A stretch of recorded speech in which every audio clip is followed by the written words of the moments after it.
Assalamualaikum warahmatullahi wabarakatuh. Perkenalkan nama saya Andriani dari kelas MJ701. Ingin mempresentasikan jawaban saya di UTS Etika Bisnis.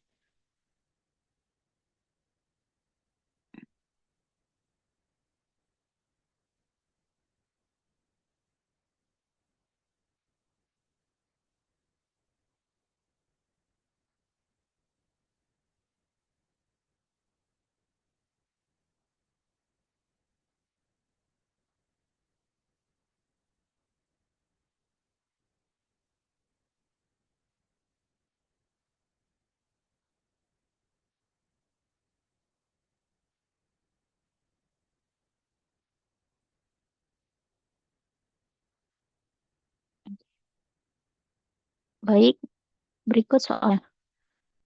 Bacalah artikel Dokter Estetika ungkap daftar skincare yang overclaim hingga ditemukan bahan berbahaya hidrokolin dari Liputan 6.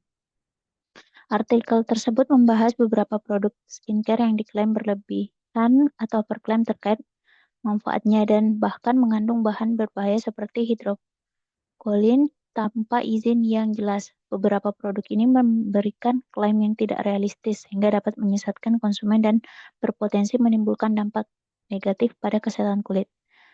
Eh, berikut cuplikannya.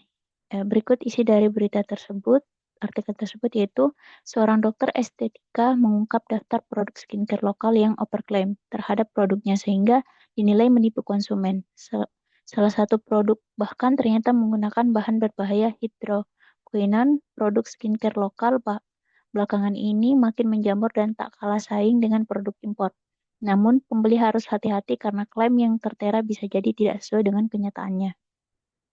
Hal ini diungkap oleh seorang dokter estetika yakni Dr. Deka Hartono di akun Instagram pribadinya @Dr. Deka Hartono pada 28 September 2024. Ia menunjukkan sederet nama skincare yang dinilai overclaim dan bahkan salah satunya ternyata memiliki kandungan hidroquinon yang berbahaya. Berikut cuplikannya itu Pray for Skincare Indonesia. Please, buat para owner jangan cuma berpikir cuan gede dengan produk overclaim. Tulisnya di keterangan video. Ia menyambung bahwa apa yang dilakukan para pemilik brand skincare tersebut adalah penipuan untuk flexing atau pamer kekayaan di tengah ekonomi masyarakat yang sedang tidak baik saja.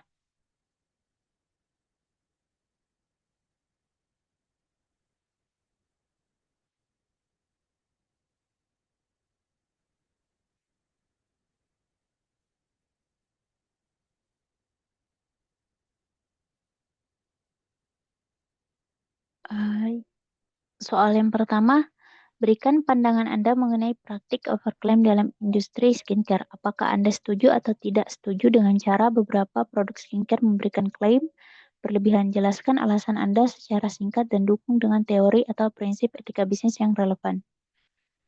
Saya pribadi tidak setuju dengan praktik overclaim pada produk skincare. Praktik ini bertentangan dengan prinsip kejujuran dan keterbukaan dalam etika bisnis. Menurut teori keadilan dan tanggung jawab sosial, perusahaan wajib memberikan informasi yang akurat, jujur, dan tidak menyesatkan kepada konsumen. Klaim yang tidak realistis seperti memutihkan dalam 3 hari, mengeksploitasi rasa tidak percaya diri konsumen demi keuntungan finansial instan. Praktik ini merusak kepercayaan industri secara keseluruhan dan menjauhkan konsumen dari edukasi perawatan kulit yang sehat dan berbasis proses. Menurut teori etika deontologi, perusahaan memiliki kewajiban moral untuk menyampaikan informasi yang benar kepada konsumen, terlepas dari keuntungan yang ingin diperoleh. Selain itu, dalam teori stakeholder, perusahaan harus memperhatikan kepentingan konsumen sebagai pihak yang berdampak langsung oleh produk yang dijual.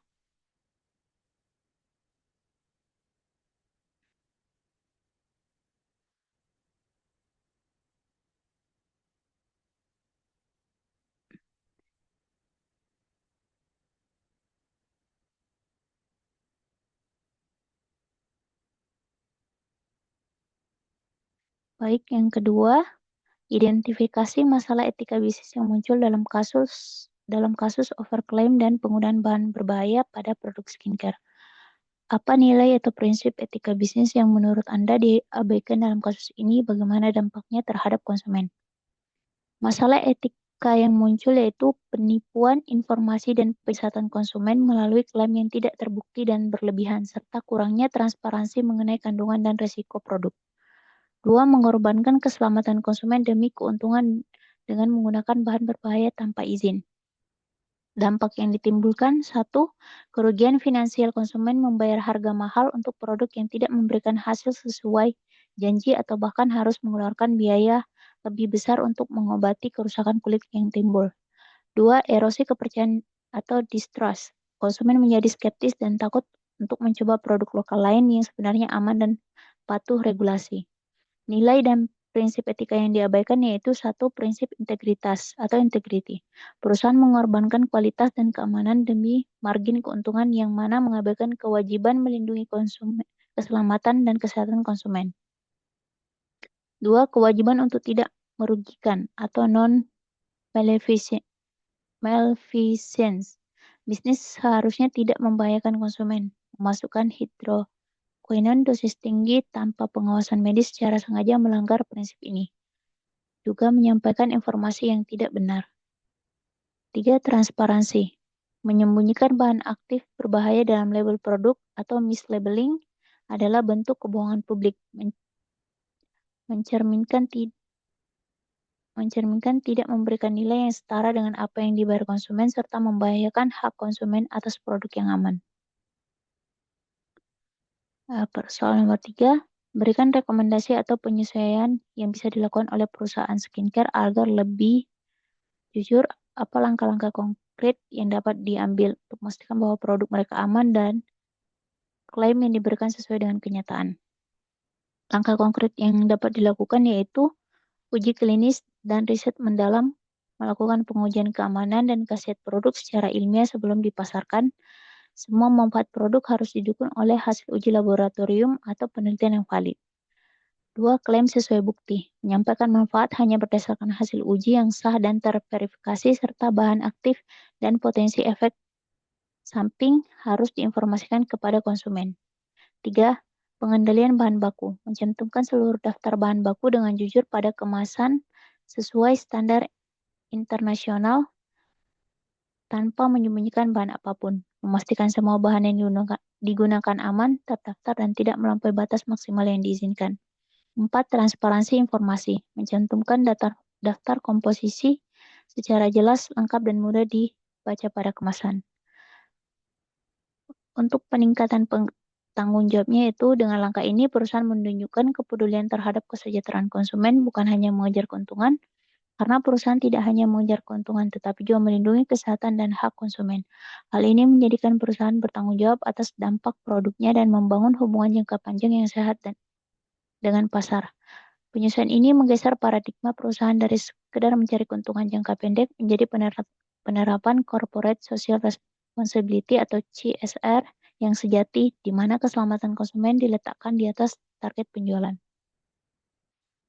Soal nomor 4, yaitu definisikan peraturan pemerintah atau kebijakan relevan di Indonesia. Di Indonesia, pengawas kosmetik diatur secara ketat oleh Badan Pengawas Obat dan Makanan atau BPOM.